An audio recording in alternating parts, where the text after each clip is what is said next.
Yo, yo, yo, welcome into the Dynasty BS show. Today is July 27th. Sorry, we're on a little delay here. We had some technical difficulties on two different episodes. We are recording this for the third time, but you know what, guys? It is amazing. We got so much good news yesterday. We had the opening of the Olympics.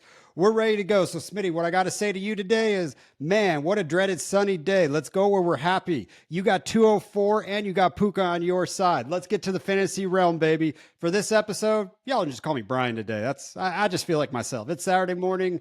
I'm ready to roll. Smitty, how you doing up there in sunny LA? By the way, my name's Brian Armstrong. BArms 2020 is my handle on Sleeper. We got your boy over here, Carl Smith. Smitty Satow is his handle. Hit us up. We're ready to roll. Let's go. What's up, Smitty? Dude, okay, so the Olympics has arrived, and I just want to mention two things really quick. So, number one, our Los Angeles Sparks star, Dearica Hamby, she is playing for the women's 3-on-3. She's playing for the 3-on-3 tournament, which I didn't know was a thing, if I'm being honest, but just because Hamby's on there, I'm excited, so I'm all in. I hope Hamby represents proudly and hopes she give us that gold. Her first game is on July 30th in the morning. Ugh. But yeah, it'll be USA versus Germany. So go USA. Right? You know what So I'm pumped about? I've mhm. been blessed in Phoenix, Arizona, and I've told you that I enjoy watching women's basketball for a while. But I got goats out here in Phoenix, man. I Yeah, got you do. Dude, we got Tarasi going. We got Brittany Griner. Man, I got to tell you, I'm always having hair envy. I'll have hair envy on women too, man. That fro she is rocking is fly, dude, for BG, dude. I am pumped about this team. They you know what? Yeah, they lost to the All-Stars, but so what? They've done that before the last time they did this. I'm pumped. But what'd you think about this opening ceremony? I love the Olympics. It comes at the perfect time where we just need something to get us by for the next 40 days before football. I'll Right. watch all the sports. I will tell you, I love watching women's gymnastics. I watch it once every 4 years and I get into it. Simone Biles is the GOAT. But I love the swimming, the track and field. Dude, on Netflix, they got something like the wide receiver called Sprinter, man. Go watch it. You get up in all of the sprinters out there. It's pretty tight. But Smitty, what'd What? you You think of got the Joel opening? Allen too? Wow. I'm gonna have to check that out. What'd you think about the opening? And what are your favorite sports? And what are you looking forward to in the Olympics? Listen, I'm gonna be honest, y'all. I am not the biggest Olympic guy because I think it's too many sports to follow. But I've I do recognize some of the players, right? And what I find very interesting is how even though there'll be like NBA players that play, for the American National Football, I mean, a National Basketball Association, they do have home countries and they represent those countries. So this morning, I got to see Victor Wembanyama and Rudy Gobert represent France, and that was sick. And I Yes, think sir. France ended up winning. I didn't catch the end because I don't know, I just didn't catch the end. But it's sick to see those type of things, and then it's sick to see just all these other players. Which, by the way, my name is Smitty Sato. I didn't know that there's another player with the name Sato out there. It's a German women's basketball player named Sato Sabali, and she plays for Germany, like I just said. And I'm just excited to even see who that is because, like, I don't see this name around much. I don't think you guys do either. So, I don't know. I'm rooting for her. So, go Germany too, I guess. Bro, you know what I'm realizing is there is a lot of Smitties in the fantasy football world of sleeper. And like every time I jump in like a tournament that I know you jump in every once in a while, I'll see Smitty on there like, sweet, I'm drafted with my boy. And then I'll look at him and be like, oh no, that's Smitty Sajawa or whatever. I'm like, oh, okay, it's not Smitty. So there's a lot. But here's what we got for you guys today. We're gonna go over a little bit of entertainment that's killing some time before kickoff. We're gonna go over some camp hype. Maybe Yes. talk a little bit about how NFL is changing along the way. Might not be a segment, but we might just keep bringing it up. We might bring up some best ball today because we're finishing our best ball draft. But we're going to bring you that dynasty talk. So let's get into some entertainment, man. I just think there's some great entertainment killing time out there right now. We've got two shows. Look at we're all degenerates in the football world, and we've all been watching Hard Knocks every single season. We love it. It just kills the time. But we got wide receivers out there. I want to spend some time talking wide receivers first. Show on wide receivers is legit. The Mm. quarterback show from last year sucked. I wasn't big I on it. don't As soon as agree. I, Okay. I don't agree. I thought I had a lot of fun with it. bro, I I really. made it to. 10 minutes into the first show when Marcus Mariota was going over his personal chef, and I'm like, I'm not watching Marcus Mariota. I don't consider him a quarterback in the NFL. So I Let turned me it tell off. you, though, the star of the show was indeed Patrick Mahomes' wife. Brittany Mahomes is a star. She needs her own show. I loved everything about Brittany. I don't know. I just love her attitude. She's kind of as competitive as Patrick, to where I would love to see a season of her playing when she was in her heyday. Because, woo, that's a perfect marriage right there. Maybe I should go back and watch it. I got time to kill. But let's talk about the stars of wide receivers. So here's what we got. We got Devontae Adams. We got Jettas, JJ. We got George Kittle. My name is George. We've got Debo and we got Sun God. So those are who they're featuring. Now, as I get into here, the funniest thing that I thought of the second I heard George Kittle was on here is where's Brandon Ayuk? Is Brandon Ayuk mad, Smitty, because he didn't get selected for wide receivers and they selected a tight end to be on the wide receiver show, and now he wants out because he's disrespected not only by his own team but by Netflix as well. Wow, that's a great point, dude. You know what? I think deep down, Ayuk has to understand that Kittle just has far more personality than him.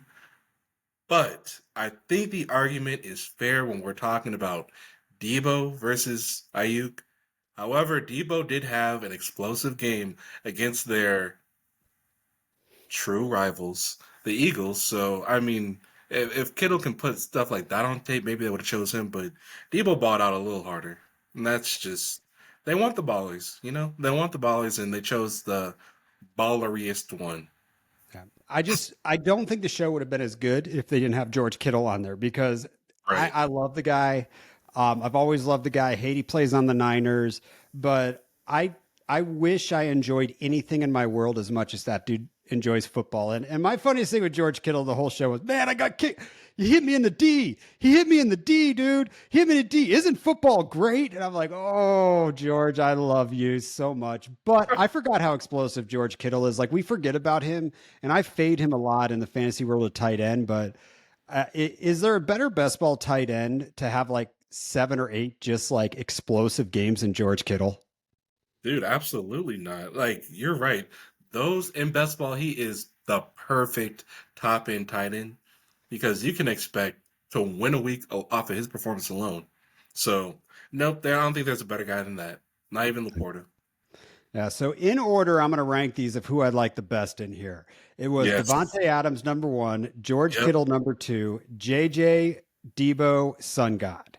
And what I realized and what I love about wide receivers is to be the alpha, to be that guy. Like we always talk about the prima donnas out there, they're always wanting the ball, they're pissed when they don't get it. To go out there and catch 120 footballs in the NFL and score 10 touchdowns of 1,500 yards, you have to have a personality that says, F everything else, give me the ball. You got to be a dog.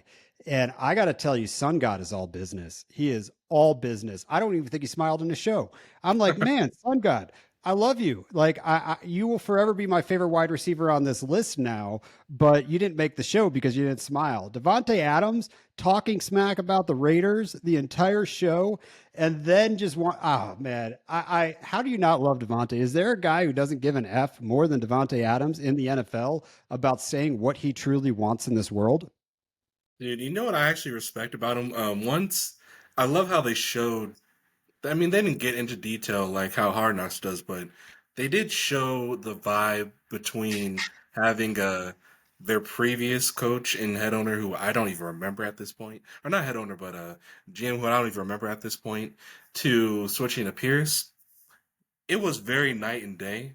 And also, what's also not mentioned, because like next to what Antonio Pierce has been doing, Devontae Adams' like leadership role has actually exploded. He is going around telling everybody, "Hey, when we're winning, this is who we are. This is what we do. Get used to this, guys. Make sure that this is our standard because this is we represent a storied franchise. You know, like the Raiders is fantastic in LA. We love them even though they're not here anymore.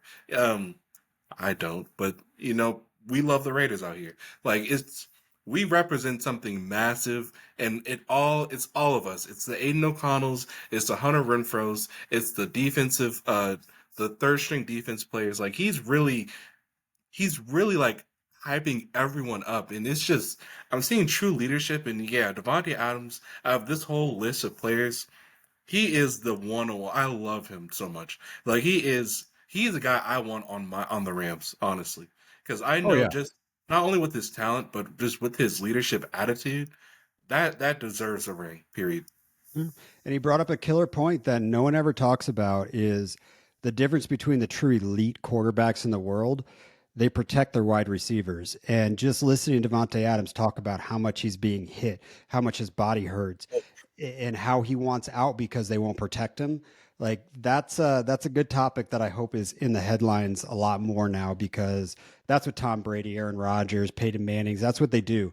Like they're not gonna let the receiver get blown up the way that Jimmy G or Jimmy L you like to call him does.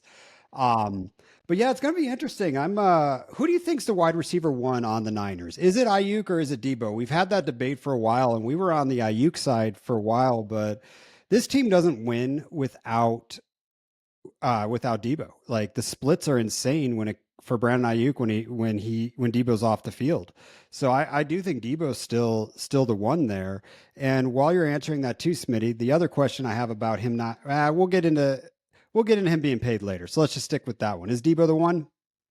Devo is absolutely the one because I realized the diva attitude, the diva mentality. I'm certain from anything I've learned in this offseason is that Ayuk is indeed a diva, but he is not as big as one as Debo is. Like his personality screams, if I'm not producing, then this team's clearly gonna fall. But the thing is, he's not doing it in like in an Odell way. He's doing it in a way that's humble. It's like it's kind of humble braggy, but it's also he can look at John Lynch and say, John Lynch, you know who keeps this thing afloat. And John Lynch will agree. And hell, there was even a scene where John Lynch came to him before the Eagles game and said, "Hey, you're gonna have a good game, right? You're gonna have a big game." And it's like because he knows he it's Debo is what I'm trying to say. It's Debo for sure. His skill set, his yak ability is just too it's just too perfect. And honestly, I'm gonna even say this right now. As much as I cannot stand him, true rival. He is undervalued in every format of fantasy football. Every format. It's insane to get that man lower than fourth round. It's insane to get that in a redraft is lower. It's insane to even draft him lower in a startup dynasty, even if you're not competing. The value you can get on him when he's having a great week is nuts. Just Debo is a very underrated fantasy player, but in the eyes of the NFL, he's properly valued, I believe. So shout out to Debo. Oh, I'm never gonna speak so highly on him again. The other cool takeaway for Debo is when they showed him in on the sidelines in South Carolina, and he was Oh, talking right. about Xavier Leggett. Um, Man, we're going to talk about some hype videos later, but did something inside of you just not say, "Holy crap, I need to go get Xavier Leggett on my football teams"? A little Like, bit. A little bit. yeah, it got me fired up. Like he's like, just throw the ball to that man. So I'm pumped. So check out wide receivers, everybody. I really enjoyed it. I think it was 8 episodes. You can binge it in a couple days. I did it in a day. I was bored. But let's talk some Hard Knocks, then we'll get on to some camp hype here. So I like what they're doing at Hard Knocks. I ripped it the first episode because I think the GM's I don't know. I don't like the GM too much. And but I will tell you, I really like this show. I love what they're doing. I love looking at the back of house, the salary cap, the scouts going over the player personnel and what they're looking at. I think this is an awesome show. Now, the diss on Barkley, I just yeah, let's talk about that. So if you're Saquon Barkley and I call you as a GM and say, you know what, I'm going to do right by you and let you test a free agency market. I like that they did that. I think that was important.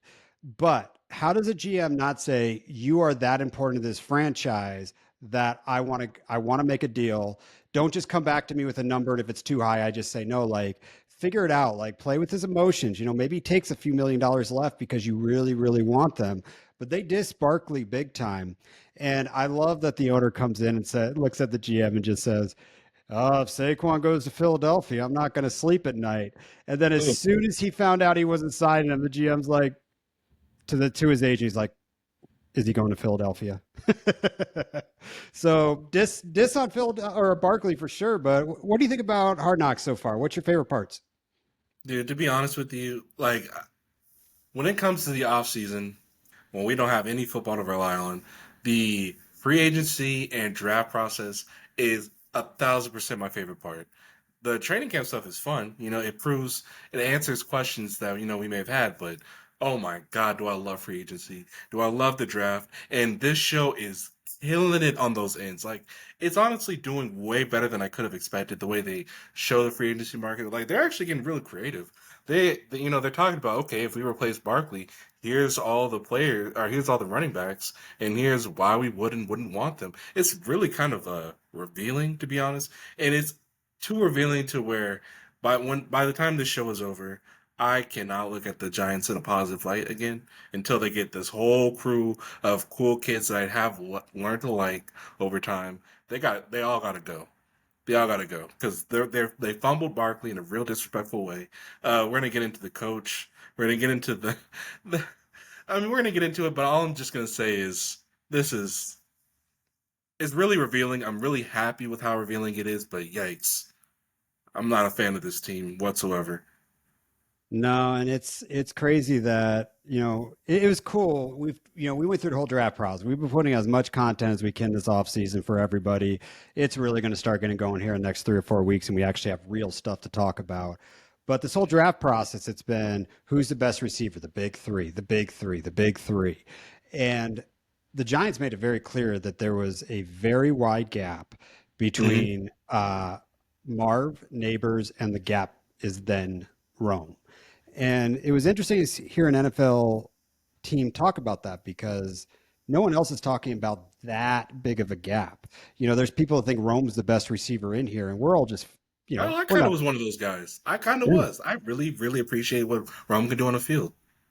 Does Rome get pissed off at this and then turn into be the wide receiver? Does he got a little sun god in him, the chip on his shoulder? Like, don't talk about me like that. I was right there in those interviews. I'm as good or better as these two dudes are. I say it only affects him when he's playing the Giants because at the end of the day, I think a lot of people really just fully respect Roman would be happy as can be to have him as your wide receiver one, let alone wide receiver three. Jesus Christ, Bears! Congratulations on that. But yeah, it's. I mean, obviously, that it's their job to see these gaps that we don't. So shout out to them. But I didn't believe it. I didn't believe it whatsoever. Me neither, man. We'll see. And I would have been just fine with Rome on the Cardinals, even though we got Marv. That's who I wanted. Yes, Marv sir. probably is a generational talent here. But how many times during the draft process has Larry Fitzgerald and Roma Doomsday been compared? Like that was the comp. And that wasn't the comp on everyone else. And you've got you got neighbors, the comps chase. I think we're going JJ with Marv. I mean, or whomever, but man, you comp to Larry, you can play on my football team. So don't disrespect our boy Rome out there. But Honest. I want to talk about my beef. What I'm very, very upset about with the hard knocks is Brian Dabble. Look, there's parts of this show that I really respect and love Brian Dabble. Like when he was going over with Jaden Daniels, the play calls, and then he just says, and he mixes up the numbers or the letters and has them repeat back. Like, I know Brian Dabble is incredibly smart, and I know he has that dog mentality. I think he's an amazing coach, and I actually think he is the right coach for the Giants. But when he was in the interview with one of the wide receivers, I think it was Malik Neighbors, and he was sitting on the couch, just laid back, his feet up on the, on the table in front of him. Just look, it was so disrespectful for me as someone who's in an interview. And I get this is football. I get these are athletes, but this is a business, Smitty. This is a business.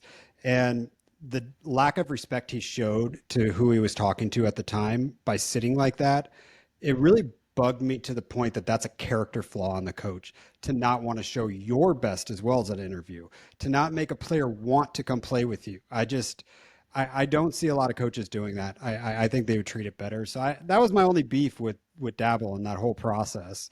What'd you think about that? No, I actually, you know what?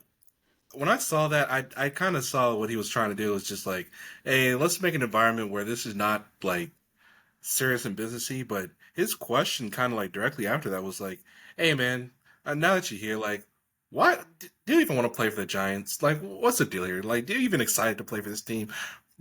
Realistically, no, he's not. Are you kidding me? His quarterback is Vanilla Vic over there, and shout out to Vanilla Vic. I mean, he can ball when he wants to, but you know for a fact Malik Neighbors would love to play for any other team. He'd rather play for the Jets. He'd rather play for the Rams. He'd rather be tied up with Murray. I mean, come on, man. Like, why would you? Like, it's just you're asking. I hated that question if I'm being honest. Like the whole his posture was garbage. I agree, but I didn't really I didn't like that question. The way he asked him, like, "Hey man, what do you even want to be a Giant?" Come on, dog. You know his answer is no. But at the end of the day, you know that's a life changing experience to play for any NFL team. So I respect Malik's answer, but it's just a crazy question to me. Maybe I Yeah. don't you know, I've never interviewed anyone before, so I don't really know what to look for in a fired employee. So I don't know. Maybe that's just something I'm not aware of. Yeah, and I'm sure half the interviews cut off, and we don't Bruh. know what was said and not said. They pick and choose. But you were talking pre-call about the moment that his kids were in the building with him in his office, the GM's office, Oh, right that's before right. the draft. Talk about that. That was a really cool moment in the show. Yeah, so it's like hours before the actual NFL draft, and I can't. The GM for the Giants, his last name is spelled differently than how it sounds, so I'm just gonna call him Joe S. Joe S. He's going around saying, "Hey kids, who should I draft? Like, who should I draft at six?" His daughter goes JJ McCarthy because he's attractive, I guess. I don't know. Hair does a lot for someone, I suppose. One of the kids, he set it up for them to point, and the kid clearly pointed at the first option, which was, I guess, Marvin or something. But his son, smartest kid in the room, his son said, "Dad, honest to God, find a way to get Jaden Daniels on your team. You only get one chance at this job, and you gotta win." And that's like, well, I mean, I'm sitting over here gushing over any piece of news I get from Jaden Daniels, and this kid's saying like he's the key to victory. Like I didn't even really. I just want the guy in the building just so that he can be attached to us for 4 or 5 years. I mean, I wasn't really thinking of him as like this victorious guy. Yes, yes, 100%. Jaden Daniels can get any of these teams to a victory. So shout out to the Commanders for staying put, making that pick because if the Giants could have, they should have, and they would have found a way to get Jaden Daniels on that team, but they didn't. I can't wait until he gets fired, which he will. Every GM gets fired. And then if Jaden Daniel goes and blows up, it's going to be is your kid was right. Listen to your kid. Listen to your kid. You only get it Yes. once. I thought that was cool. All right, man. Let's get the people what they really came here for. Go watch all the shows. They'll keep you entertained for the next 40 some days. By the way, we are just shy of a little less than 6 weeks away from football. So, guys, I preach. We don't have to start a lineup till September. We're about ready to have to start a lineup, and I can't wait. So let's get Camp, sell the hype. You know what?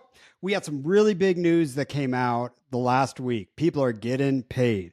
On the wide receiver show, you saw Sun God get paid. And you saw Jettas get paid on that show, so it was cool. But now we've got two quarterbacks that just got paid. We got Tua. They finally solidify a long-term deal for him. And then Jordan Love inks his big boy contract last night, day before the show. So I'm glad that's here. But let's talk about the top paid QBs in the league. Jordan Love is the number one paid QB at 55 million on average yearly. Actually, Trevor Lawrence is tied with that. So is Joe Burrow. So it goes Love, Lawrence, Burrow at 55 million, two at 53.1 million, and Jared Goff, Mister the LA Rams don't want him, making 53 million up in Detroit. So, what does his contract for Love and Tua do for you in fantasy football and the dynasty world? What call to action? What do you got? What advice you got on this? Oh, just really quick, I have to say this.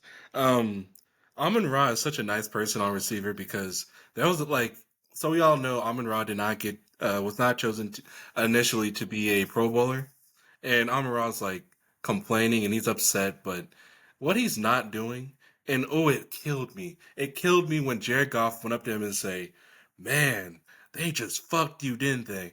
Excuse the language, but that's what he said. Now Goff, listen, man, the reason they didn't look at Amon Ra is because they look at you, and like, I mean, Goff. I mean, hats to you. You can get any team to a Super Bowl, but you are not a closer, my guy. You are not. I hate doing this because it's a love hate relationship with Goff, and I really do think a lot of the issues with that team does rely on him. If they had a better quarterback, they'd be fine. It's just I couldn't believe how Amon Ra knows in his heart is that Goff has slight inaccuracies, and if he was to fix that just a little bit and not rely on Laporta so freaking much, Amon Ra would be like number one, no question, even over JJ. So shout out to Goff for that big boy contract. Now, sorry, back to Lawrence and Love. Love is interesting. That's a really big contract for a guy that had 8 amazing games and knocked the crap out of the Cowboys. Uh, what I what I've realized is just the market is just increasing every day, every year for sure. So you have to give these players the big contract. You have to give them something that's attractive to even lock them down because what teams like the Dolphins and even the Jaguars realize is if they don't keep Tua and Lawrence, who really else are they going to get? Which it makes me really, really look at the Cowboys. Like, it's kind of goofy, and I'm little like, yes, this love thing happened yesterday. Oh, Tua got paid yesterday as well. This should really be telling Jerry, okay, I need to hurry up and get a deal done with Dak, or else he's on the street and we have to deal with Russell if he gets kicked. I mean, like, come on, you don't want that. So it's just this is how the game's played. I understand Love getting very clearly being a quarterback worthy of the big quarterbacks in Green Bay, and he's just the next one up. So I totally get paying him a lot of money, but at the same time, Love does need to prove a little bit more. But in Dynasty, what I would say for Love is worry not. You have a stud for locked up, and I'd be much. It's time to value him a little more now.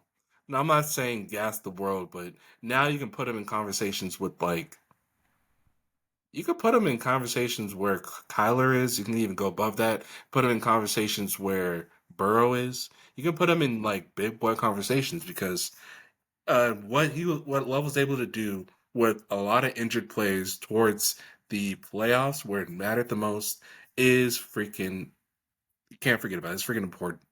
So I guess overall my thing is overvalue Love a little bit. If you want to trade him, you have to get something nice. Otherwise, stay put and just be happy. Yeah, and it's what this tells me is Green Bay has been a very good football team for my entire life. I mean, they started Yeah. somewhere like right in grade school, but what better team is there to draft and develop players than the Green Bay Packers? They're always developing. They're better on offense and defense, but they're always out there developing wide receivers, quarterbacks, and you know what? You can pay up to go get Love a little bit. You got a signed contract. You know you've got a good pony of wide receivers there. He's going to spread the football out. So I think it's good to own any Green Bay Packers at this point. I mean anybody. Love's going to get him the ball. So I think that's great. But you brought up a great point, Smitty. How are you feeling if you're Dak Prescott right now? I mean, you're looking at Jordan Love, who is not a better quarterback than Dak Prescott at this moment. You're looking at Trevor Lawrence, who is not as good of a quarterback as Dak Prescott. You're looking at Tua, which we can debate him or Dak, but I believe Dak's a better quarterback. Tua's run the system better. Is Jared Goff a better quarterback than Dak Prescott? I don't know. I mean, we're getting real close, but Dak's not getting paid. And Jerry Jones out there all week, which he compared himself to the Patrick Mahomes of being an owner, which is just strange because he did that in light of talking about Dak Prescott's contract. Why are you Mhm. giving someone better props as a better quarterback than the dude you're trying to sign right now?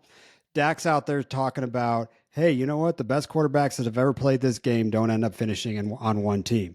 Like, how is Dak Prescott not getting paid? We're going to get on the other. You know what? Let's just jump in the Cowboys. How is Dak not getting paid? How is CD not getting paid? And how is their? Yeah, that's about it right there. Oh, and they got Micah Parsons coming up next year too. So, um, does Dak deserve 55 million a year to be right up there with Love? To be honest, yes, because and here's why: if you're gonna pay Goff that much, and I'm just thinking about Goff's accomplishments.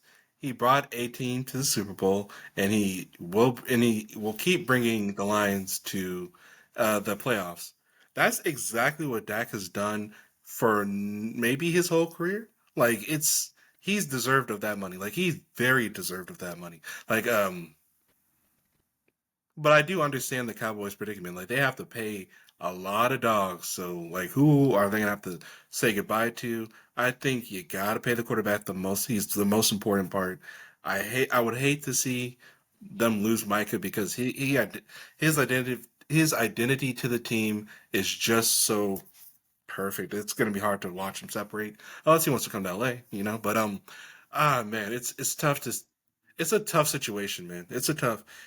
But the thing is, let's get it right immediately. You have a quarterback that is gonna get you to playoffs. And plus he's fantastic for fantasy. So like, just make us all happy and pay Dak and pay CD, and then maybe let Michael walk. Oh, I mean, Is Dak as valuable if he doesn't have a star on his helmet? And that's the question that I'm asking yes, myself on what to do in fantasy right now yes, because he represents, there's not a better person to represent the Dallas Cowboys. That's a grown man. He's a decent man. He's NFL man of the year. He's a good great. man. His interviews are solid. His interviews are so solid. He's so straightforward. He gives us exactly what we want from an interview standpoint. Um, oh, I don't even know where Dak would go, dude. But like the reason they even locked up Lawrence is because they have no better options. It's like where he would go. I mean, shoot, somebody like Atlanta is going to pay up for him and then draft another guy. I mean, like, just somebody's going to pay up for him. Like, he's going to trust me. A lot of teams he could turn it around in Denver. He could turn it around in Denver. Oh my God, he'd be fantastic in so many places. So, yeah, that's like the one guy you cannot not pay, frankly. Dude, how does this make you feel about CeeDee Lamb if he's not in the building?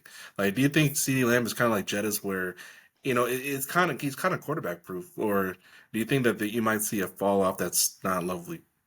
Yeah, just what do you think?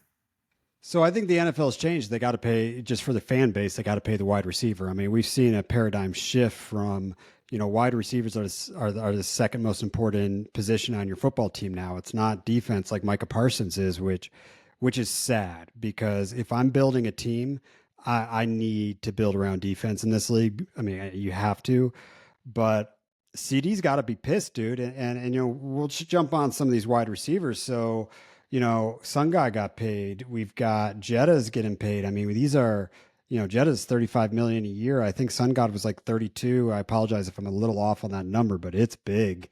And then you got Jamar Chase out there. You got CD Lamb, and um, dude, the market's set. I mean, like the numbers set. So Yeah. that's what you have to pay. And I know we started talking about CD Lamb, but I'm pissed off at the Cincinnati Bengals right now because Hmm. the fact that their owner came out and said, nope, not the right time. Pretty much, I'm not thinking about this. We're getting on with the season. The way Jamar Chase's contract is structured, he's only going to make $1 million next year, while his best friend in Minnesota is getting 35 million, and you can't tell me that Jettas is a $34 million better wide receiver than Jamar Chase. And CD's going to have that same exact gripe where it's like CD Lamb did 1,800 yards almost last year. It was like 1,700 plus. Like that's as Yeah. alpha as it gets in this league. So you know what? The market's set. You're either paying it or you're not. So just pony up, Jerry Jones and whoever the owner of the Cincinnati Bengals is. Like, you have to pay these two dudes. And what are your thoughts? What do you say you on this? Dude, I mean, you know, I hate when I do this because this is about fantasy football. This is about winning leagues, right? Or setting yourself up to win in the future. I can't help but to think about the personal, just like the personal day to day of these players. Imagine, just imagine you being Jamar Chase. You got people like me going into rookie draft. I mean, going into startup draft, going into redraft drafts, saying, "Hey, I'm gonna make sure my number one player is Jamar Chase." Meanwhile, that same night, Jamar Chase is going to the club with his homies, and they have to pay him to get in because he can't afford it. Are you kidding me? That is nuts to me. That's actually really disrespectful. If anybody should buy the club, it should be him. I'm not okay. Obviously, he can pay for club entries and all that type of nightlife, of course. But it's nuts to me that he can't. Like, he deserves these bags, like, because he makes people like me incredibly happy because I'm seeing dog like, scary like, just unhuman behavior on the field. It's these guys are titans, they're aliens, they're giants, they're mammoths, they're Olympians, and meanwhile they get paid like I mean they he should get paid is all I'm trying to say. I think it's really disrespectful for him not to get paid. And that's so sad because I have a soft spot for the Bengals because I feel like they can do great when they want. And this is their year for them to want to do the best they can. And this right here is not setting them up for success. Not mentally, not in the locker room. It's not, I don't like it. Pay that man. And there's no mathematical equation that will solve fantasy dynasty football. And the one thing we hate more than anything, at least me, and I think the community, is uncertainty and change. And you start asking yourself questions like, look at JJ's value right now. It has plummeted because Kirk Cousins isn't there. And when I say plummeted, I mean he's still a first round draft pick, but we're Yeah, talking yeah. endish of the first round, and that's a steal. So, what is Jamar Chase without Joe Burrow? Look at his counterpart. Look at T. Higgins. I mean, go do a startup right now, or go try to trade for T. Like his value is so much cheaper than it ever has been because he might have to go be the savior next year because he's not going to be on that team next year. So, what is C.D. Lamb without Dak Prescott? I mean, it. Sometimes you get a magical combination of chemistry between a wide receiver and quarterback, and when that changes and you go to shitty quarterback play, dude, that sucks. Look at Devonte Adams. I mean, oh man, Devonte Adams would scored. He would have had 1,700 yards if he didn't have Jimmy G last year. Like, so it it scares me a little bit. But you got to pay these guys and NFL owners. I know, Jerry. I know you listen to this podcast. I mean, I know you do. I see you on our chatter all the time. But Jerry, here's the deal. You want to know what those TV contracts are about? You want to know what your fan base is about, your jersey sales, like why the salary cap is what it is? It's for two reasons: fantasy football players Yay. and gamblers. We run your league. You're making this much money because your NFL ticket package that we have to watch every single play of every single game. So we watch our fantasy team or who we're betting on. So you know what? Like, give us what we want. It's not always about you because we'll drive those TV contracts and we want to see CeeDee Lamb with Dak Prescott. We want to see Jamar Chase with Joe Burrow. And we don't want to see holdouts. We don't want to see any of that, Smitty. And I'm not playing if I'm Jamar Chase without a new contract, period. I'm not playing for $1 million this year. This isn't like T. Higgins, who's franchised at 20 plus million. Like, I mean, Crazy. Sorry, that shocked me. Sorry. right? You got to do that. So I don't know, but and then you look at another wide receiver. Jalen Waddle got paid. Jalen Waddle got paid. And If Devonta Jalen, Smith. yeah, if they can get paid, how do you not pay, you know, two of the top three receivers in the league? It just drives me nuts. And Waddle got paid, man. He took the bank, man. And Waddle had a really bad season last year. So it's interesting to me, but I'll tell you what, I'm growing on Waddle a lot more with Tua getting the contract because, Tua is really good at what Waddle's good at. So, Love it. we'll see. Anything else you got to say on these quarterbacks getting dissed, these wide receivers that need to get paid? Yeah, I'm gonna just be real brief on it. The 49ers, at this point, I know you're gonna do it. Pay you sooner than later, right? Pay it sooner than later because you don't want to have, you can't have this guy like be upset and then just like once you finally get it done, then I mean, I don't know if this is true, but I heard the first football game, like the Hall of Fame game, is indeed next Sunday. And if that's the truth, like football is like here. You cannot wait any longer to pay Ayuk. It's just gonna get mentally crappier for him. So sooner than later, Niners, come on. Got to pay him. No, if you're the agent of CeeDee Lamb and Jamar Chase, and they come to you with a contract that is lower than Justin Jefferson's, it's not happening. The number is set. The Just number set. literally plagiarize, take the contract, and have them sign it. I mean, there's nothing else to do. It's set. It's absolutely set. These dudes are dogs. They are generational dogs, and especially Jamar Chase. He's done it from year one. CD, it took him a little bit to get going, but man, he did it from year one. All right, so let's get to something funny here. We've got WTF the Raiders with a little puppet of Kermit the Frog. Why Raiders? Come on now. I get we want to have fun. I get we want to laugh, but can we pick somebody that's maybe doesn't literally own your team? Someone who hasn't had, is it 4 Super Bowls now or 3? I can't even remember. But like, why are we poking the bear? Why are we doing this with Patrick Mahomes? Doesn't make sense to me. Dude, because I hate to admit this, but we're in a similar. The Rams are in a very similar position where we get knocked around by the Niners, and I hate it. So I like to crap on the Niners every chance I get, and then I mean every chance I get. But but it's different because we don't all see the Niners having the number one quarterback in the league. However, the Raiders, yes, they get knocked around by the Kansas City Chiefs as often as they can. And when they do have like a special little Christmas Day game where they find a way to win, that's big. That's massive. Like that, I'm pretty sure they made the puppet that night. Like, cause that's a massive W. So I get poking fun at your rival. I do, but not Mahomes, man. That guy, Mahomes is here. I'm here. I'm here. Yeah, he's here, and he's gonna f y'all up consistently. And it's just DFS plan.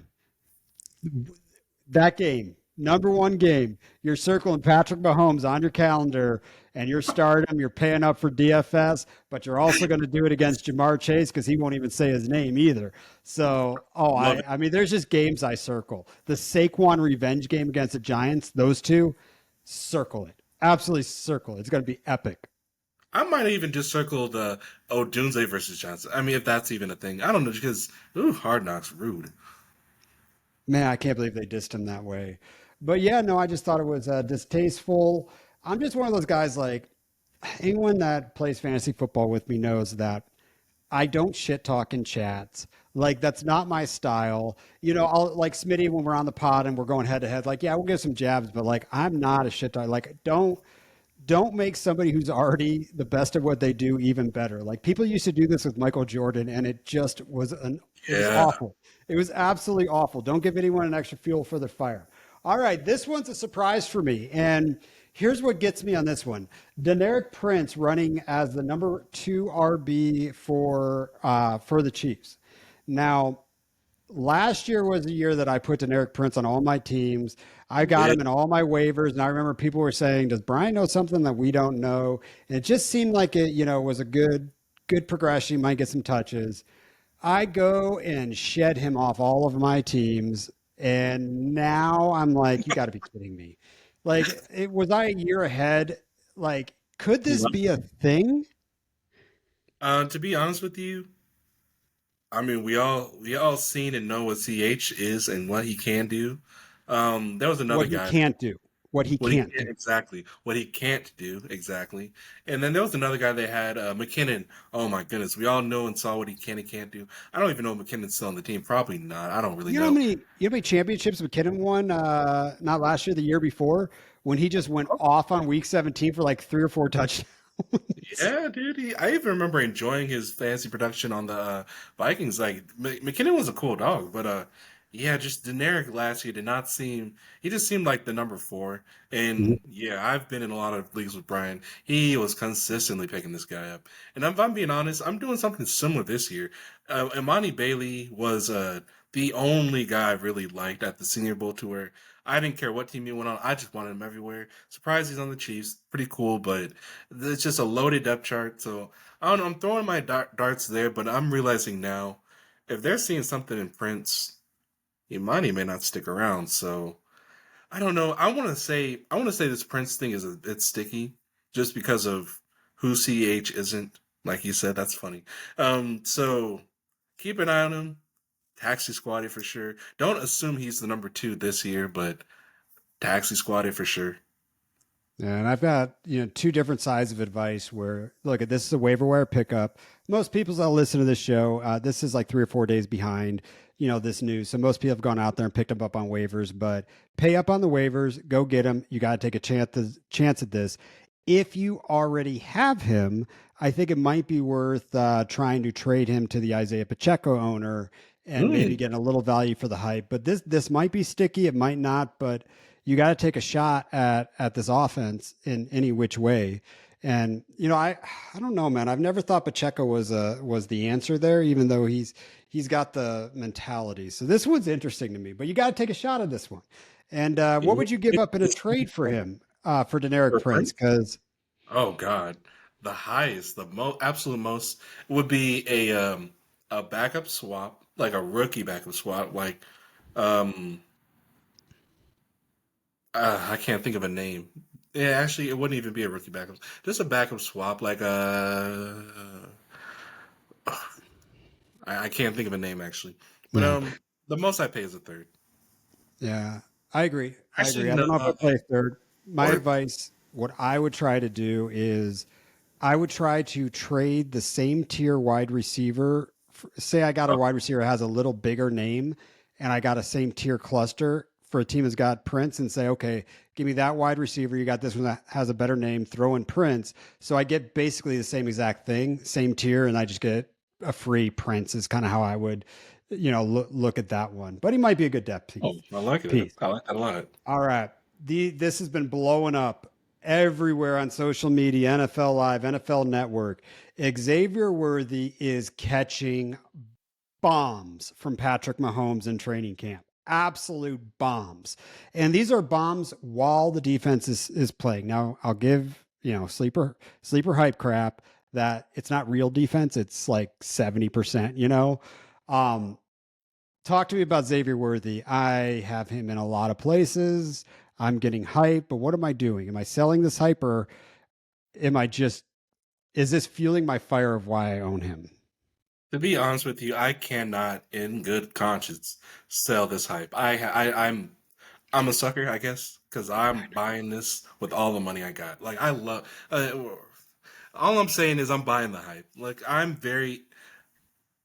I feel like this is like the type of player Patrick's been wanting last year in particular. Oh, speaking of, Rasheed Rice, ladies and gentlemen, yes, Rasheed Rice is out there practicing with the team, but the team is kind of acting like he won't be available for the entirety of 2024.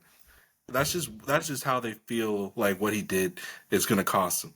They could be wrong, and they might get him a lot sooner. There might not even be a suspension, but I would try to find a way for okay contending.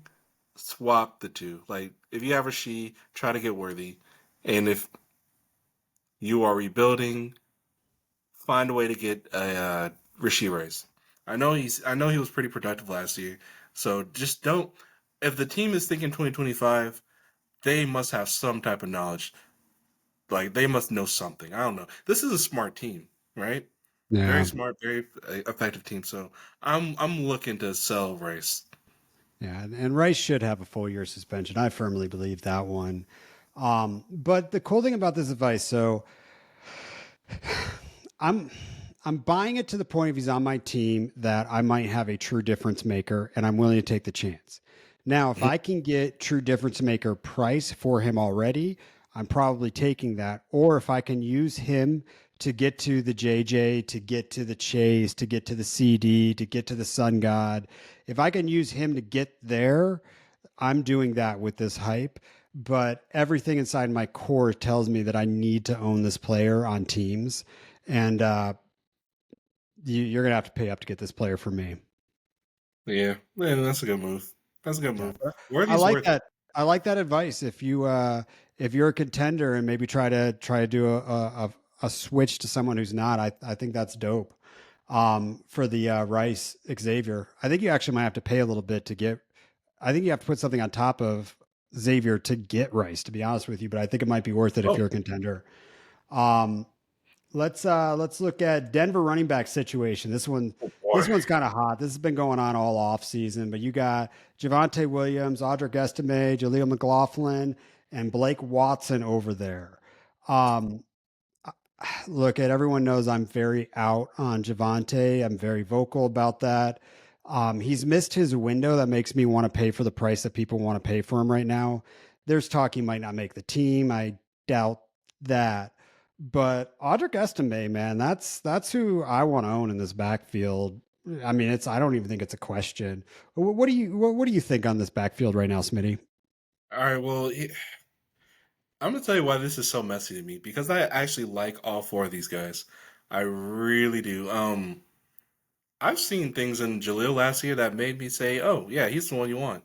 Estimate Estimate as a rookie was, I mean, as a prospect is interesting, and I do like him being in a team that would use him. But the thing with Javante is, I haven't fully given up hope yet. Now, I do not treat him as a high end or even a mid. Okay, I think he is realistically a mid to low tier RB2, and I'm okay with buying that. And if he's not on this team, he might find himself on a team that'll appreciate him more. Just like because this situation itself in Denver is, in my opinion, messy. So if Javante was to get cut, I think he would do fine, RB2 fine in another team. And if it was the Cowboys, which I heard an idea of that the other day, if it's the Cowboys, I mean, now we could. That's a very exciting purchase. So what I you cannot go out buying Javante assuming that he's cut and signed on the Cowboys. Just if you need that potentially cheap RB2 or really even a flex play, I'm happy with Javante as a flex play. I love this pod. You always say this pod shouldn't be free, but man, I didn't look at it from that angle, and I think that's one of the best points you've ever made. Is Whoa. what does happen to him if he doesn't make this team? That's interesting to me. That might be a good buying feature. I hate being the what if he gets traded, what if he gets cut, what if he ends up on this team, but that might be a reason to go buy them. Um, I just think Audric Estime set up for success here. I don't think anyone's taking the workload here, so I think these are perfect zero RB, guys to go get. McLaughlin, I look, he's a 190-pound running back that's not named Devon Achan or has a skill set. So I'm kind of really out on him. Blake Watson's someone that I own on a lot of dynasty teams. I mean, he was free where you get him, but that's interesting. You gave me a reason to own Javante today. I really like that. I Okay. mean, and if he doesn't, then he's kind of like a RB spots. He's the RB spot start if he just ends up still like the number 2 or 3 of Denver. Yeah. But also we probably should look at fading all these. I mean, just with the conversation we're having about how many, but this isn't going to be a high powered offense. And, I say this every show lately, but man, I only want players on really good offenses. Like I'll give up someone with a bigger name to have somebody else that's just on a really good offense that's attached to a good quarterback. I made that argument. Let's get into Danny Dimes real quick. I made an argument to you that would you rather have 110 Brian Thomas Jr. targets or 150 Malik Neighbor targets this year with quarterback play? And I almost want the 110 Brian Thomas Jr.'s for this year. But Danny Dimes has been in a lot of videos throwing absolute dimes down the field. And it's getting me real excited because I do own Danny Dimes in a lot of places. That was a this year type move where they looked like they 100% were drafting another quarterback, and I got him incredibly cheap with the hope I got 2 years of starter out of him.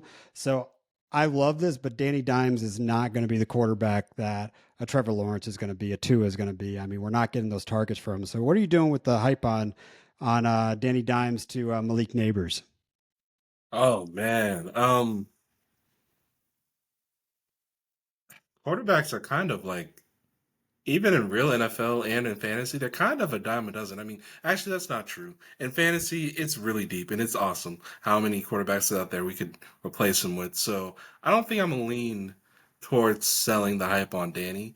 Um, However, this does make me want to buy the hype on Neighbors because, as Hard Knocks kind of shows, Neighbors is he's a that ball is mine. He looks at his competition and says, "It's mine. It's my ball." So I kind of do value those targets quite a bit, even if it is coming from Danny Dimes. Uh, the thing is, he's still going to be pricey, so just buy, but do not overpay. I know how simple that sounds. It's just Is there's there a a way. world, Mhm. Smitty, is there a world where we are now in Drake London range? We are now in DJ Moore range, that we're just in Oh, the he could be this, but doesn't have good quarterback play.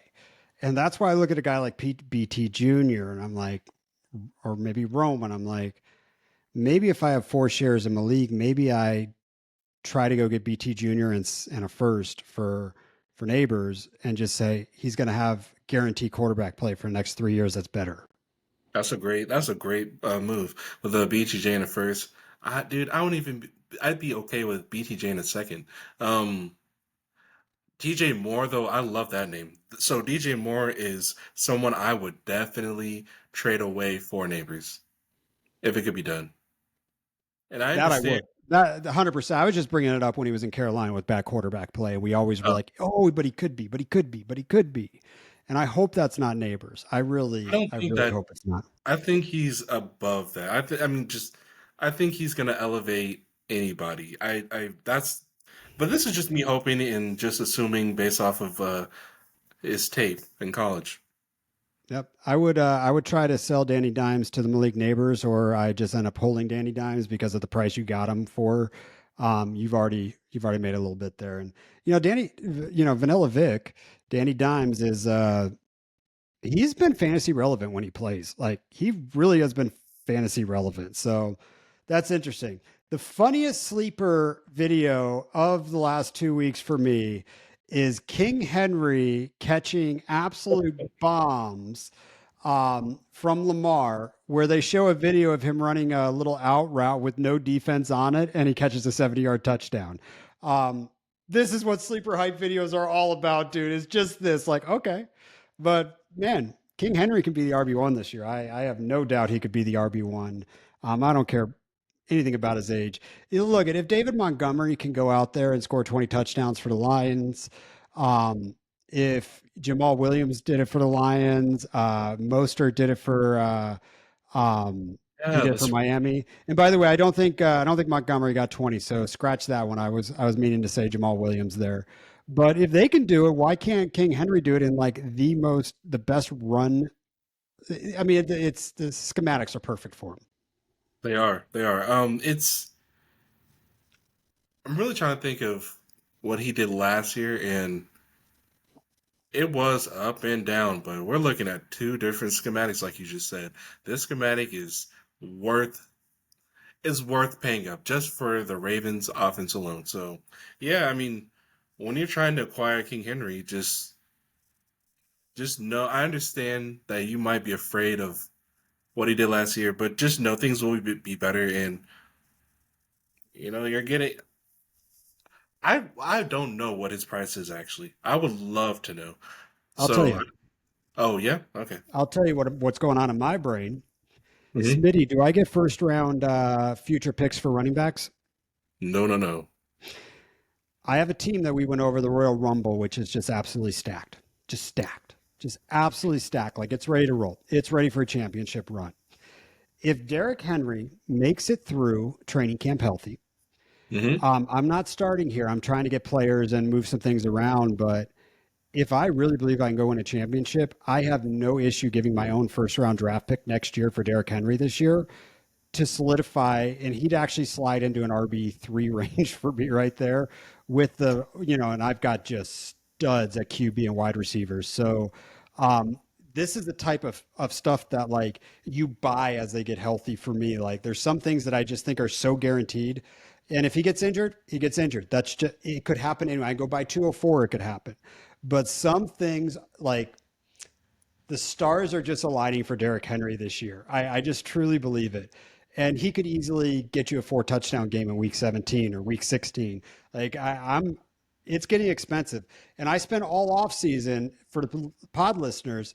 I got Derrick Henry for seconds and third pluses. Like before he went to Baltimore, like I have him on a lot of teams. This is one I missed him on, but I'm not afraid to go up there and buy. I mean, what, give up the 112 for possibly the RB1 this year for next year? Sign me See, up. here's my issue with the 112. This is what I assume next year's class is going to be, to where I think I'm going to see like the better of the value towards seeing, because I think it's going to be a crazy amount of running backs. We're going to treat those running backs the way we treat Jonathan Brooks, maybe even better, just in that range. And then there's going to be then like the stud receivers are probably going to be at the end because of all these hyped up running backs. And then like quarterbacks going to be at the end as well. That's what I'm thinking now. Look, I don't even know the name of these running backs that are going to be in that class. I don't know the name of the receivers, and the only quarterback I can think of is the Sanders son. So all I'm saying is, I think the 112 might be valuable, but I don't know. I don't know. We'll see. At the end of the day, I certainly think King Henry is worth a second, but a first, oh man, this guy just preaches never sell your first for a running back, and I've absorbed that so hard to the point where I'm kind of I don't know if I do it. I don't know if I give So up the. if you get the RB1 season, not top 12, like the one, it's it's the most valuable number one in all of football. I mean, you get the tight end, yes, that's valuable, but if King Henry goes out there and gets 20 touchdowns this year and gets me to a championship and stays healthy, I don't care if I literally gave up the 101 the future year because I got that. But Gotcha. you got to have, I mean, you have to have the right team. Like you have to your roster construction, you got to have some other liquidity. Like it's got to fit for me to pay that price. The majority of my leagues I would not because I don't I mean there's only like 3 dynasty squads where I'm like this is locked. This is locked to be first round buy and then whatever could happen. So it's expensive. He's getting expensive. These hype videos are not going to stop, and the snow is going to be on those hills in Montana in no time, and we're going to be rocking out there. So Keon Oof. Coleman catching. I'm getting some hype on this one. I've done some QJ references along the way, but I have been a pretty decently look, he's probably my wide receiver 5 in this class. I think it's you get to that Ladd McConkey, Keon Coleman range. Then it just comes down to fate. But this could be a thing. I hope it's not a Gabe Davis thing because it's reminding me of Gabe Davis hype. But rookie coming in, he was a Yeah. late bloomer. He was a basketball player at Michigan State, then went on to playing wide receiver, and then moved to one of the Florida schools. But this could be a thing. Like this could be a big time red zone target. Um, but are you valuing him over X Worthy? Are you valuing over Ladd McConkey? Does this do anything for you on the hype side of it? Are you selling? I mean, these videos are sexy, Smitty. No, I am actually with you there. So I will say up until this particular week where we're getting these videos, I had Ladd above Keon Coleman just because I just felt like he's going to get a crazy amount of targets. I don't care anymore. I am a Keon over Ladd guy now. I'm really, just first off, the team needs him. Josh needs him. I don't care what we say. Josh needs Knox. So just that need for him, and then plus he's catching crazy stuff. He's like you said, getting sexy with it, and I'm very interested in that. So hell, I'm looking for a way to trade McConkey for Keon Coleman. Now, however, though, I will say this, even based off of the hypes as well, I'm not going to put him over Worthy. I'm loving the Worthy hype a little too much. So I guess that puts him at wide receiver six of the class, but dang, that's a crazy six to have. That's a nice six. So Yeah. yeah, I'm very interested in him. Oh, because we haven't seen him yet, I don't quite know what veterans to go for him. Um, I don't know how people feel about Cooper Cup, but I think I would rather have Keon Coleman than Cup. And that's a crazy thing to say for me. I think that should translate a lot better to everyone else. So yeah, and even in a contending situation, It's I think it's time to buy. it's tough, and I always talk about pay attention to what the actual football team's telling you.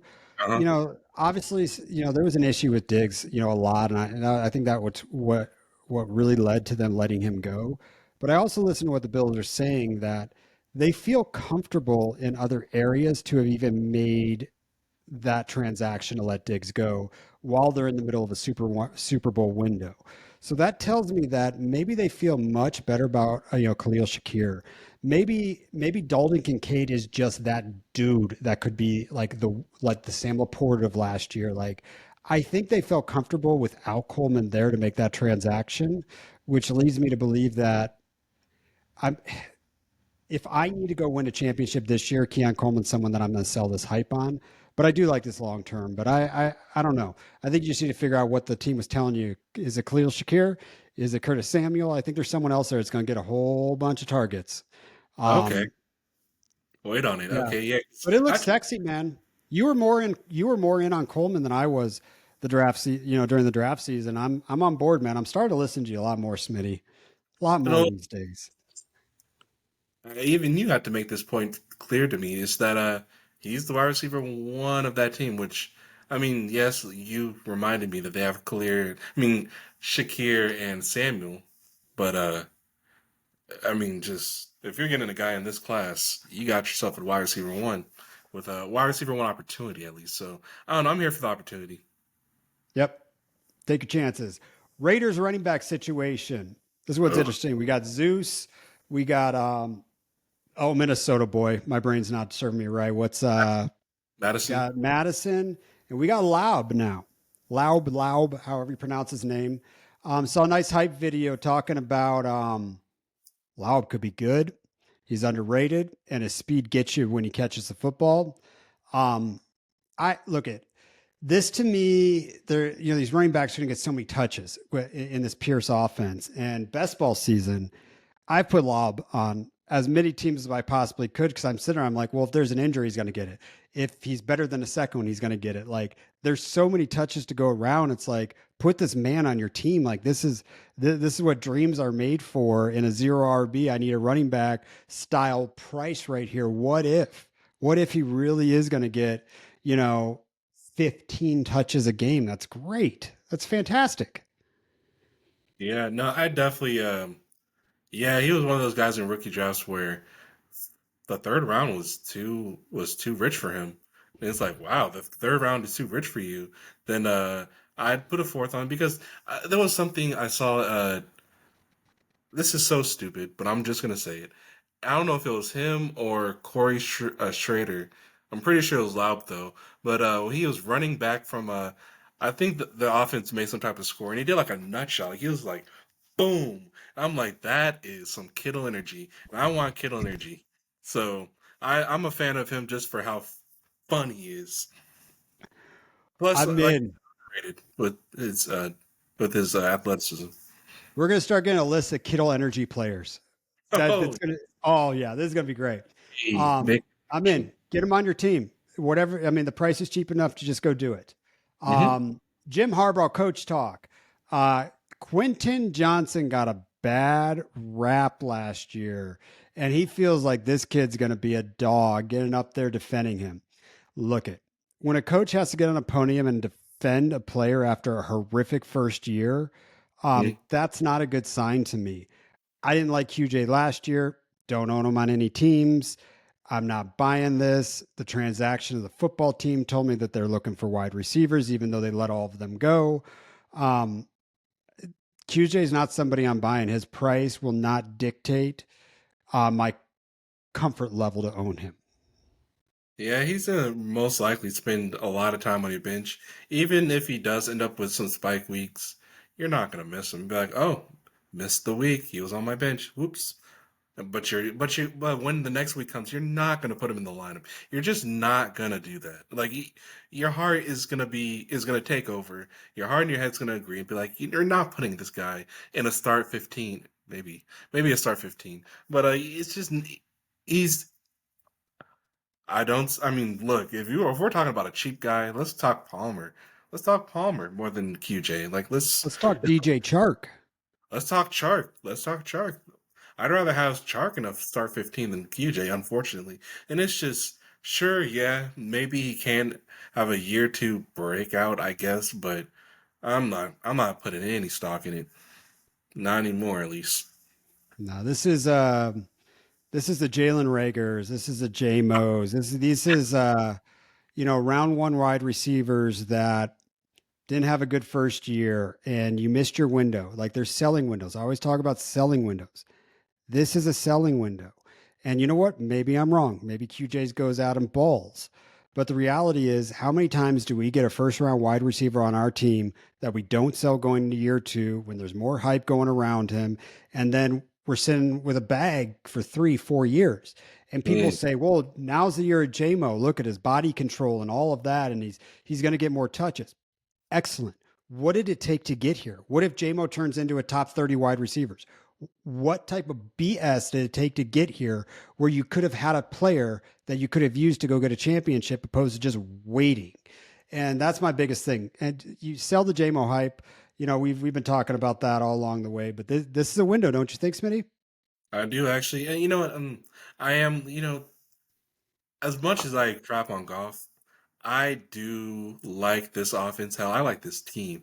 I love this team. Frankly, I love this team. This is a pro Lions pod. So because we believe in this offense, I would like to believe in the wide receiver too, right? I really do want to believe, but it's just like you said. What did it take to get here? All the BS we went through for this. Eh, he's replaceable. Really easily replaceable, especially in a window like this. JMO's totally replaceable. So wide receivers showed us that Sun God will demand the football. He doesn't even care. Throw me the effing football. Like that's the philosophy of him. You've got Sam Laporta, who's a onesie out of position. You've got Jameer Gibbs, who could be a onesie out of position. You got David Montgomery, who how many times we call him opportunity because he can catch the football when he was with the Bears. Like this is a fourth to fifth option on a football team. That's not a difference maker in the fantasy football. So what if he gives you 4 games? He'll be on your bench. He'll be on your bench. Just like you said, Smitty. All right, let's jump into Green Bay. We're going to be out of here in just a little bit, guys. This one's awesome to me. All off season we've been talking about. They don't have a one. I've spent all off season talking about Jaden Reed, Jaden Reed, Jaden Reed, Jaden Reed. Well, you know what? We got our first glimpse of the first team offense, and it's sitting Christian Watson, Jaden Reed, Romeo Dobbs, Luke Musgrave with Ontario Wicks working with the twos. There's a lot of hype on Ontario Wicks. This just tells me I really want to own Jordan Love. Yeah, yeah. But it's clear this is their offense right now. If an injury goes down, Wicks will get in, but Wicks hasn't played into a starting role in this offense quite yet, and I don't know if he's going to right now. Yeah, I think the last pod we had, or one of the pods we had recently, I'm looking for any reason to sell Christian Watson because even though his health issue is seemingly been resolved, he plays way too hard for that to not kind of re-injure. So maybe with that being the case, maybe Wicks will have an opportunity. But what I'm really trying to say here is I want more. Watson is the wide receiver one talks because Jaden Reed in this pod's eyes is the wide receiver one of that team, and I just need an excuse to sell a guy who's acting like one. Sheep in wolf's clothing, I guess. So I'm looking to sell Watson with whatever I can get, and hell, I'm actually really freaking excited for Luke Musgrave. I think this guy is about to be man. It's getting crowded, so top 5 sounds tough, but it also doesn't sound crazy in my opinion. I think I think he can be that guy. Like he's freaking built to be it. I think he's actually like 6'5", 6'6", and he's freaking like 250. I think like that's a big ass target. Like that's my tight end right there. I love that type of shit. Yeah, I dude. love that type of stuff. Like I really am interested in just what he offers on the field with his freaking size and athleticism. So I don't know. I'm just interested in Musgraves the most. I'm also interested in Reed being devalued quietly, and I'm all in love. Yep. Josh Jacobs, I mean, we've discounted Josh Jacobs a lot. There's going to be a lot of touchdown opportunities here. Very true. Very Yeah. true. To find But himself in the we're on the Reed bandwagon, but someone's got to step up. And Musgrave to me is going to be a very valuable tight end to have on your fantasy football team. He's not, I don't think he's going to be the one. That's not what I'm saying. But, you know, when we look at could he be in the Kyle Pitts range, the Ferguson range? Could he get into the Brock Bowers range? Like, yeah, I mean, Trey McBride took this journey. No one wanted Trey McBride last year. I mean, it sounds like like we're saying about Luke right now.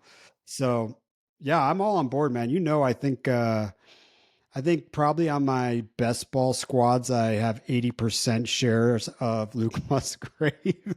love that. That's a I W. just can't stop drafting him. All right, we're Yep. going to get out of here on this topic. We love to talk about this. Pittsburgh Steelers. Oh, Let's go. Russell Wilson has an injury. He doesn't have a timetable, so it might be unlimited. We don't know. But Justin Fields is running with the ones because of this. There's been hype videos of him throwing good footballs. Then there's been some other ones come out to say he didn't really have a good performance. mhm. Is this calf injury with Russ? Is this open the door for Justin Fields to possibly be the starter, even though Mike Tomlinson has made it very clear that Russell Wilson is going to start the year? Yeah, this opens the door pretty wide. Look, let's just be honest. Justin Fields probably hurt his calf. Justin Fields probably did this to Russell Tanya, because like straight up Tanya Harding style. yeah. Yeah, exactly. Because Justin Fields has. I know he can't stand the fact that number one, he's pretty pissed that nobody really tried to pay up for him uh during the free agency, but that does not matter really. What matters is that everyone is hyping up garbage Russell Wilson ahead of him. That has got to be annoying, as like just on a personal level. So Fields is the type of dude to he's out of a crappy situation. He's in one that he respects himself. He's going to really want to prove it. And this is his perfect opportunity. Ladies and gentlemen, if Justin Fields does end up to be the QB1 in Pittsburgh, I would not be surprised. I would not be surprised. Now, is that valuable? Is that worth the shit? I don't. I don't know, honestly. I don't know. I do respect the Steelers more of a team than the Bears back then, so I this agree. should be a better situation, right? I agree. You know, Mike Tomlinson is one of the best coaches in football. I mean, I don't know where he slots in there, but top five in my book. Got an Arthur Smith issue. Oh God, that I'm curious because Arthur Smith, you know, we smack him a lot about, you know, distributing the ball and players stepping up that we want uh, other players too. But uh-huh. there's one thing about him on offense. He doesn't have time for people that can't run the offense properly. He doesn't have time for people that can't understand the offense properly. And the biggest problem with Justin Fields has always been he can't get to his second, third, fourth read properly. Like that's a throwing problem for him. I do believe Justin Fields is a starter by the time, at least by the bye week. I do think they'll move into that direction. Um, but man, I've been fading Steelers. I don't even care if I have mud on my face by the end of the year because Steelers go end up and going ham and you know they win you championships. Like I just don't want to own them this year. My team. I hear you. And not on Yeah, mine. I feel that. yeah. I want players in good offenses, right? All right, Yeah. man. So we're out of here. It's about an hour and 18. Smith, anything else you want to say to our listeners before we leave? This is. I mean, it's really getting close to week one, y'all. I'm already seeing promos for Chiefs versus Ravens. Like, we're here. We're here. Like our redraft league has just started back up. The league safe is out. Like things is happening, man. This is great. Yep, it's almost time, man. We'll be back next week, guys. Get your American flags out. Let's go, Simone Biles, baby. She just submitted for a new trick that no one's ever done in the Olympics a couple days ago. So we're going to see something probably we've never seen before from her. So go Whoa. USA. Let's You do it. Cheers, guys.